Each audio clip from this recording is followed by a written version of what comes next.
이제 놓치면 다 죽는 거야. 아니, 난 누군가를 쫓고 있다.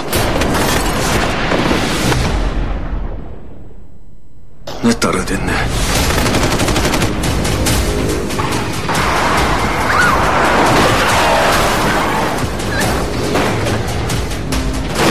한 번도 못 봤다더니 진짜 보고 싶은 모양이야.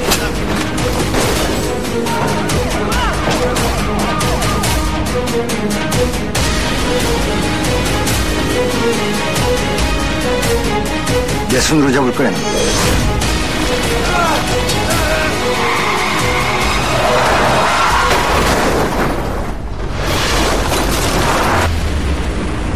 이 일에 관계된 사람들 다 죽일 겁니다. 이 일에 관계된 자 다 죽일 겁니다. 네. 어떤 영화 예고편인 것 같으세요? 네. 파트러슈님이 맞추셨네요. 용의자. 네, 맞습니다. 지난해 말에 개봉했던 원신영 감독, 공유씨 주연의 용의자라는 영화에 신창환 프로듀서님 스튜디오에 모셨습니다. 안녕하세요. 네, 안녕하세요. 신창환입니다. 예, 반갑습니다. 네, 예. 반갑습니다. 야, 용의자 그 개봉한 지 얼마 되지는 않았는데 꽤 된 것 같네요, 느낌이. 지금 다시 들어보니까. 그렇죠. 12월 달인데, 예. 예, 지금 또 한 5개월 됐네요. 워낙 그 사이에 또 많은 영화들이. 예, 뭐 엄청나게 많은 또 흥행작들이 예. 또 있었고. 근데 용의자가 흥행이 엄청 됐죠. 그때, 예, 막 처음에는 아주 그냥 불이 붙었죠. 네. 근데 그 변호인이 막 앞서서 가니까 네. 용의자 계속 2위로 갔어요. 저도 한 5주째 계속 2위로 가니까. 네네네. 그래서 약간 이제 변호인 열풍에 좀 이렇게 가려진 듯한 그런 느낌이 좀 들긴 하는데, 사실은 대박 흥행이 난 거죠. 아, 저희로서는 정말 관객분들이 그만큼 오신 게 너무 감사드리죠. 예. 총 몇만 들었죠? 410한 4만? 3만이 넘었는데. 예. 400만 명 돌파했네요. 예. 그래도. 네. 용의자라는 영화의 그 성공 요인이 뭐라고 생각하십니까? 아무래도 카체이싱 이런 특화된 액션이 좀 있었고, 그다음에 공유라는 배우가 변신한 것도 한몫하지 않았나. 네. 공유 씨는 그 영화 나오려고 몸을 엄청 만드신 것 같아요. 아, 제가 옆에서 봤는데, 예, 펌핑을 엄청나게 했습니다. 펌핑. 그게 촬영 들어가기 전에 막 네, 하는 거죠. 네. 근육 만들려고. 그걸 하기 위해서 음식을 엄청 이게 가려서 먹고, 예, 뭐 여러 가지 술이나 이런 건 전혀 하지 않았었어요. 굉장히 몸을 어쨌든 만들어야 된다, 특수요원으로. 그래서 단백질 쉐이크 엄청 드셨겠다. 네, 그런 걸로 알고 있습니다. 옛날에 그 힐러리 스웬크라는 배우가 죄송합니다. 그 클린트 이스트우드 밀리언 달러 베이비 그거 나오는 그 권투 선수로 나오잖아요. 복싱 선수로. 그거 하려고 단백질 쉐이크를 그렇게 먹었대요. 네. 그렇게 해서 몸을 좀 많이 만들었다. 근데 단백질 쉐이크 많이 먹으면 뭐 입 안에서 냄새가 난다면서요? 그래가지고 뭐 남편이 옆으로 오지 말라고. 내 옆에 오지 마. 입 냄새나. 그랬다고 그랬더니. 예. 근육을 많이 만든 대신 가슴이 쪼그라들었다고.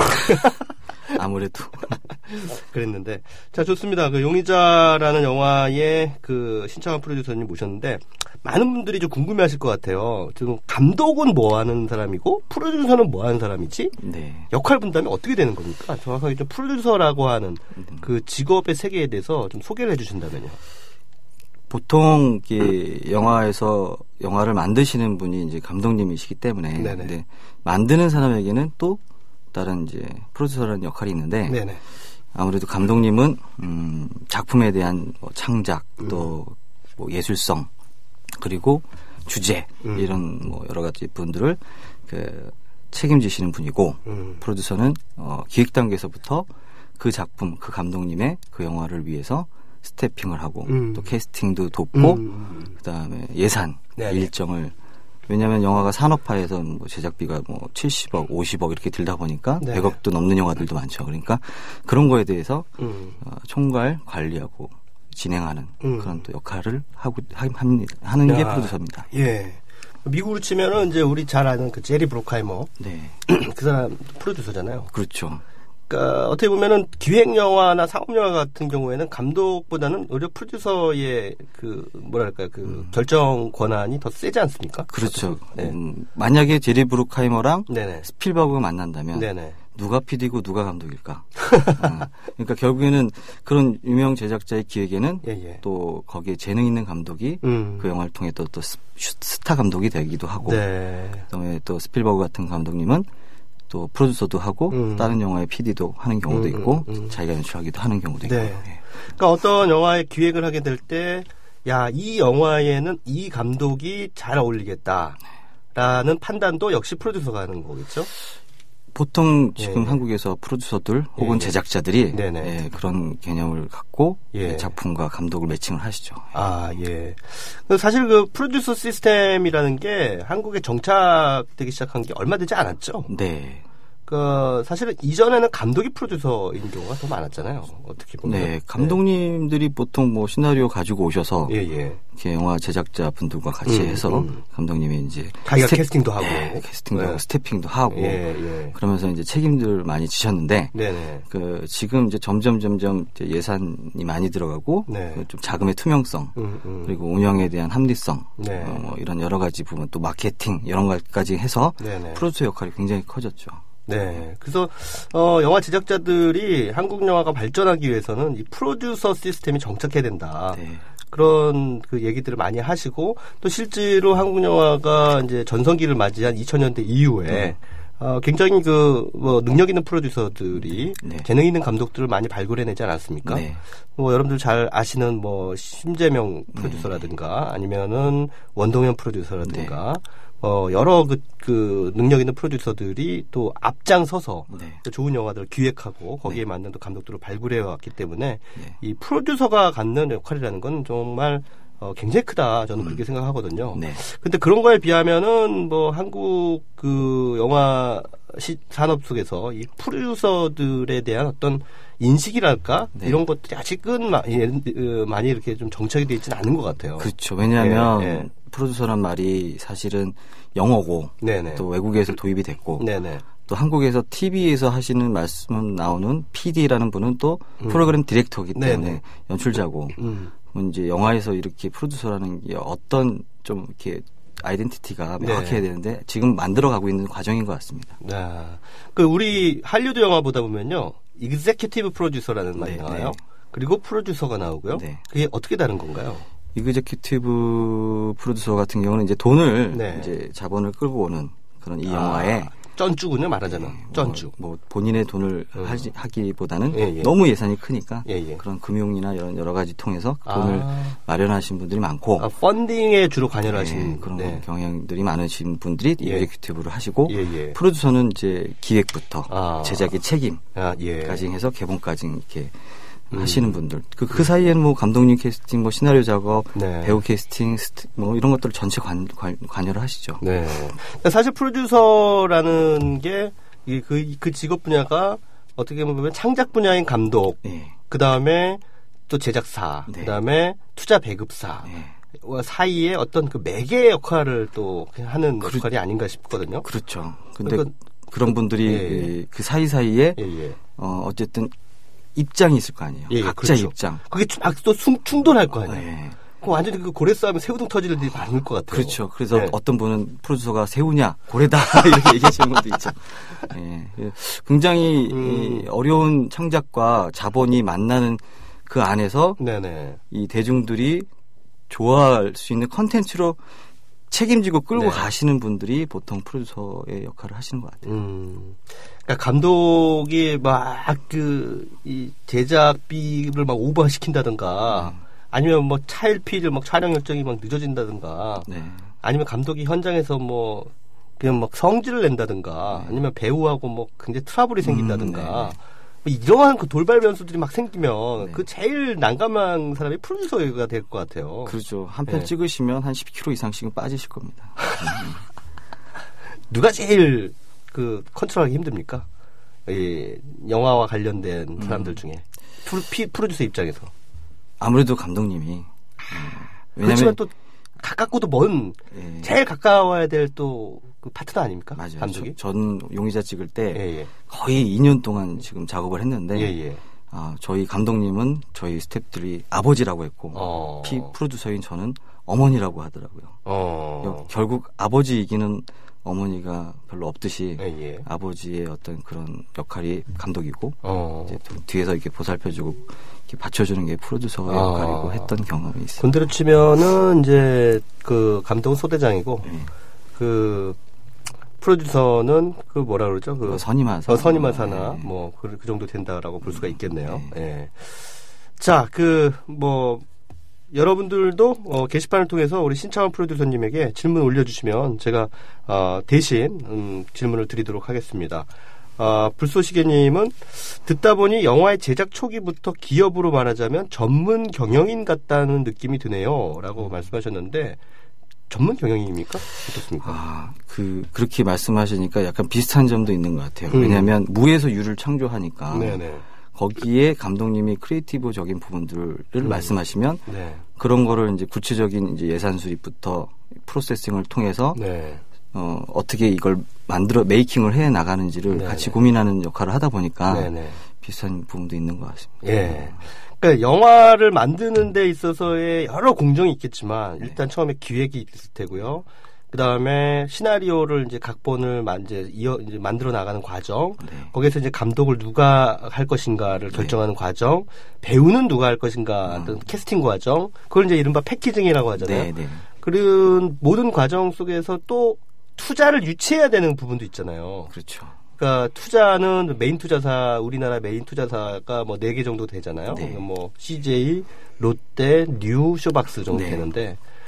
어떻게 그 과정에서 투자 유치를 해내는 어떤 뭐 노하우나 이런 게 있으십니까? 어떻습니까? 사실 그게 제일 어려운 부분일 것 같아요. 그렇죠. 예. 지금 저 같은 경우는 직접 제가 투자를 유치하는 거에는 굉장히 지금 어렵고 저도 지금 같이 참여를 하고 있지만 이 보통 회사를 프로덕션을 대표이신 제작사 대표들이 이제 그 아이템을 가지고 투자사들을 만나면서 이 아이템이 어떤 컨텐츠로 얼마만큼 투자자들에게 수익을 줄 것이다 이런 것들에 대해서 다양한 피칭과 뭐 프레젠테이션을 통해서 이 투자를 유치를 하는데 뭐 아직까지는 이제 그 서로 믿고 가는 신뢰하는 관계들이 많죠. 그래서 뭐 예를 들어서 영화를 처음 하는 프로듀서 입장에서는 아무래도 투자를 받을 때는 좀 더 많은 부분들을 준비해야 되는 부분이 있고 대부분의 그 좀 유경험자의 프로듀서나 제작자분들은 패키징이나 아이템들이 어떤 게 핫하고 어떻게 조합을 했을 때 대중들이 좋아할지를 잘 알기 때문에 투자자한테 좀 더 빠른 설득을 할 수 있는 것 같습니다. 그 투자자들이 거의 넘어올랑말랑하다가 나중에 마음이 변해가지고 우리가 안 하기로 했습니다 하면은 막 때려 죽이고 싶은 생각 안 들어요? 저는 2번 경험했습니다. 2번? 네, 2번 경험했는데 저희는 급하게 정말 이 제작자분하고 저하고 크랭크인 해야 되니 투자자를 시프트하자. 그러면서 제작사 대표가 저한테 내가 2주 만에 뭐 거의 한 달도 안 되는 기간 동안 투자를 만들 테니 넌 준비를 해. 그래서 한번 한 적도 있습니다. 그래서 투자사가 바뀌어서 준비는 여기서 하다가 결국에는 다른 투자사랑 영화를 만들어서 개봉한 적도 있었죠. 그러셨구나. 근데 투자사가 또 그 시나리오는 참 좋은데 여기에 이런 배우가 붙었으면 참 좋겠다 이런 의견을 내잖아요. 그래서 이 배우가 누가 붙으면 우리가 투자하겠다 뭐 이런 경우 있습니까? 사실은 저 같은 경우는 시나리오와 감독님으로 제작사가 좀 탄탄해서 투자를 좀 받았지만 저도 들을 때 그런 캐스팅에 대해서 좀 의견을 듣고 캐스팅에 따라서 투자에 대한 부분이 있을 수 있다 이런 얘기도 들어봤던 것 같습니다. 그런데 이제 또 반대로 매니지먼트 쪽에서 배우분들이나 이런 분들이 투자가 돼야 우리가 결정을 하겠다. 투자는 배우가 결정돼야 투자를 하겠다. 이런 또 상황이 발생할 수도 있잖아요. 그럴 때는 어떻게 그 조율하는지 좀 궁금하네요. 보통 소위 잘 되고 잘 나가시는 뭐 이런 프로듀서 분들은 서로 이제 믿고 가기 때문에 뭐 그런 것들을 뭐 한 달 안에 다 정리를 합니다. 그래서 투자사도 정리하고 캐스팅도 정리해서 서로 이제 그런 오해가 없는데 지금 말씀하신 것처럼 신뢰가 없고 약간 좀 확실한지에 대한 이 영화 작업도 아시다시피 그 너무 뭐랄까 이게 무슨 대기업에서 하는 작품들만 있는 게 아니기 때문에 소규모로 들어가는 영화들도 많기 때문에 그 확실성 그리고 또 비즈니스적으로 복잡할 수 있지 않습니까? 뭐 배우들이 영화만 기다리는 것도 아니고 네네. 드라마도 해도 여러 가지 복잡성이 있기 때문에 막 거의 다 서로 얘기가 됐다가도 배우가 다른 걸 선택할 경우에는 돈으로도 해결이 안 되는 경우들이 있더라고요. 그럴 때는 제작사나 영화 만드신 감독님들이 굉장히 힘든 과정을 겪고 있습니다. 얼마 전에도 그런 프로젝트가 하나 있었어요. 제가 듣기로는 조모 배우라고 거의 하기로 했다가 그 드라마로 가는 바람에 그냥 그 프로젝트가 엎어진 사례가 있다고. 진짜 그런 경우. 근데 지금 다시 캐스팅해서 겨울에 들어간다고 하니 정말 대단한 감독님과 제작진이라고 생각합니다. 그 스파이라는 영화 있었잖아요. 네네. 그 이명세 감독님이 원래 연출하셨다가 나중에 이제 그 이명세 감독님하고 이제 불화가 생기면서 제작사와 간에 그 문제가 생기면서 이제 이명세 감독님이 중간에 하차하신 그런 사례가 있었죠. 그런 경우에는 그냥 영화를 없는 게 낫지 않아요? 근데 꾸역꾸역 만들었더라고요 또. 그래서 흥행도 안 됐잖아요. 어떻게 생각하십니까? 프로듀서 입장에서는. 제가 봤을 때는 손익분기점은 되지 않았나 생각이 들고요. 저도 이제 그 원래 제목이 또 있었고 중간에 협상 종결자 그다음에 스파이까지 갔는데 그러니까 저의 입장에서는 저도 전공을 연출해서 그런지 몰라도 감독님이 바뀌면 사실 그 영화의 아버지가 바뀌는 거랑 똑같은 거라고 생각이 들기 때문에 그러면은 그 영화는 결국 자식이잖아요. 되게 애매한 자식이 되는 케이스처럼 영화도 조금 애매하게 되지 않았을까 생각합니다. 아니 근데 사실은 저는 그 스파이라는 영화를 보고 그런 생각을 했습니다. 아니 도대체 이 프로듀서가 누구길래 어떻게 이런 영화에 이명세 감독한테 연출을 맡길 생각을 했을까? 이명세 감독의 연출적인 어떤 그 스타일 이런 것들에 대한 고찰이 전혀 없는 거 아닌가 이건. 그렇지 않아요? 그 전혀 맞지 않는 옷을 준 거잖아요. 이명세 감독님도 또 그것도 하겠다고 했고. 그러니까 되게 저의 그 일반적인 이 영화, 이 상업 영화 쪽에서의 제가 직업을 갖고 있지만 사실 굉장한 도전이죠. 왜냐하면 제작사는 상당한 상업 영화를 하는 제작사고 그 제작사의 대표님이 아마 그런 영화를 하시는 분인데 감독님은 뭐 일련의 영화들을 통해서 봤을 때는 굉장히 작가주의적인 성향이 있으시니 뭐 그 두 분이 만나서 이렇게 큰 버젯의 영화를 상업적인 배우들과 한다는 건 대단한 도전이라고 생각했습니다. 그건 김기덕 감독한테 가문의 영광 속편 찍으라고 하는 거랑 똑같아요. 제가 보기에. 거의 프로듀서가 정말 멍청하다는 생각이 있거든요. 그거 보면서. 아무튼 우리 질문 좀 말씀해 드리겠습니다. 지금까지 하신 작품 중에서 최고로 뽑는 작품은 어떤 건가요? 라는 질문이 올라와 있네요. 저요? 제가 뭐 많이 하진 않았지만 저는 그래도 원시정 감독님하고 같이 했던 이 용의자가 저는 이 한국에서 하기 힘든 영화를 같이 한번 해보자 했을 때 후회 없이 잘한 것 같습니다. 그리고 이걸 통해서 저희가 지금 배경이 다 서울이었어요. 서울에서 이제 액션 영화 카체싱을 찍는다는 게 힘들어요. 보통 다 웬만한 영화들이 다 부산 가서 찍거든요. 근데 그런 거를 서울에서 어느 정도 만들어냈다는 것도 저희들이 이제 뭐 서울시와 같이 조금씩 풀어나가는 방법들을 찾아낸 것도 있고. 서울시에서 이번에 어벤져스처럼 뭐 강남대로를 12시간 통제해주거나 마포대교 12시간 통제해주고 그랬습니까? 저희는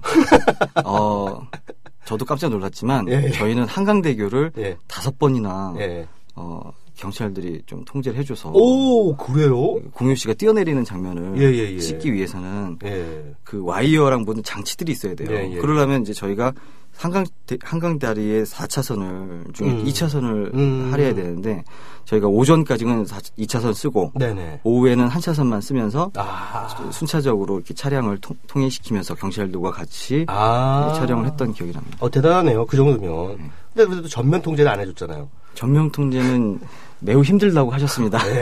어벤져스는 전면 통제 해줬잖아요. 그런 거 보면 좀 기분 언짢지 않으세요? 저는 그걸 통해서 서울시에서 많이 앞으로 한국 영화들, 자국 영화들을 도와줄 거라고 생각합니다. 그렇죠. 맞습니다. 할리우드 영화에 그렇게 안방을 내줬는데 우리나라 영화에 우리 영화가 제대로 못하게 된다면 그야말로 욕먹을 일이죠. 자, 오케이 마리님이 이런 질문 올려주셨네요. 혹시 나중에라도 감독하실 생각 없으신가요? 네. 저희 어머니는 지금도 감독에 대해서 기도를 하고 계십니다.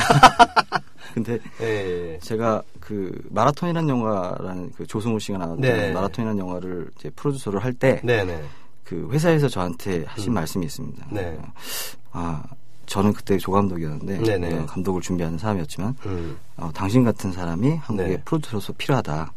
연출적인 것도 알고 또 현장에 대해서 되게 합리적으로 이게 생각하는 사람들이 자꾸 많이 나와야 한국의 그 영화가 발전이 된다. 그러니까 되게 재능 있는 감독님이 많으세요. 저는 그런 재능 있는 감독들과 작품을 하는 것도 굉장한 즐거움이고 기쁨이라고 생각합니다. 아라조잉님 하신 작품 가운데 이건 꼭 봐라. 한두 세 개만 알려주세요. 한두 세 개. 저는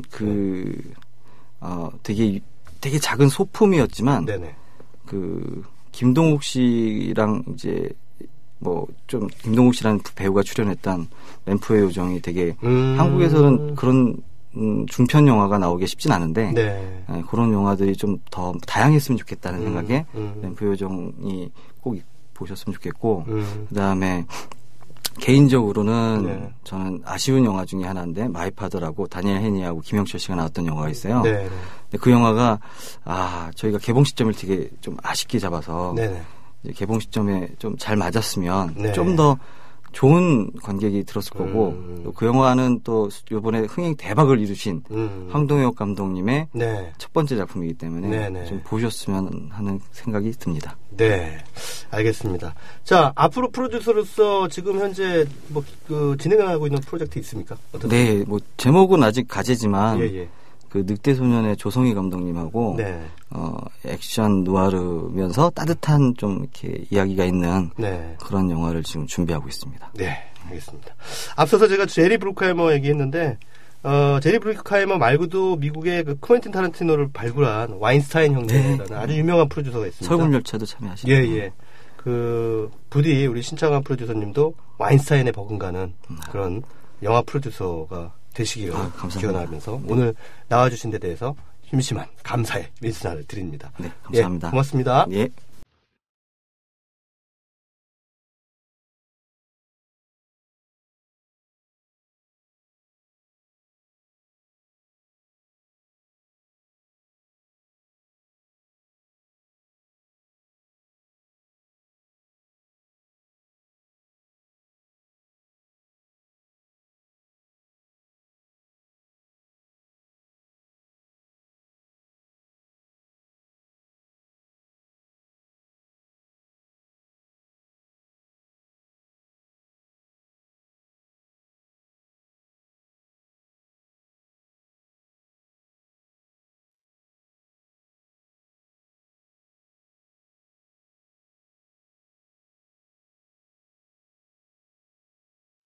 네, 저는 요즘에 정조문의 항아리라고 하는 제목의 다큐멘터리 영화에 작가로 참여를 하고 있는데요. 이 작품이 다루는 주인공이 이미 돌아가셨습니다만 제일동포라서 일본을 좀 자주 가고 있는 편입니다. 요즘 뭐 독도 문제나 여러 사안들에서 한국하고 일본 사이가 별로 안 좋죠. 그런데도 아주 선량하고 양식 있는 일본 사람들을 많이 만나고 있습니다. 제일동포를 다룬 우리 영화에 선뜻 후원금을 내놓으시는 그런 분들 아주 적지 않은데요. 감동을 받고 있습니다. 이 작품이 다루고 있는 고 정조문 선생은 제일동포 1세로 사시면서 일본에 흩어져 있는 우리 문화재 1700점을 평생 동안 보았습니다. 그는 민족주의자였지만 이 과정에서 뜻이 맞는 일본의 양심적인 지식인들과 연대를 했습니다. 국경은 우리를 갈라놓지만 사람들의 선량함은 그 경계를 훌쩍 뛰어넘죠. 같은 뜻을 가진 이들과 경계를 넘어 손을 맞잡는 것. 저는 이것이 우리를 조금 더 현명하게 만들어준다고 생각합니다. 아무리 좋은 일이라도요, 혼자 하는 것보다 마음이 맞는 사람들하고 함께 할 때 더 빛을 발할 수 있겠죠. 국민TV도 그 결과물이겠고요. 자, 다음 주에는 영화 정조문의 항아리의 프로듀서와 감독을 스튜디오에 모시겠습니다. 이번 주 영화 시기은 여기까지고요. 오늘의 작별곡은 영화 매그놀리아에 나왔던 에이미만의 Wise Up입니다. 현명해 주십시오. 다음까지 즐거워하시고요.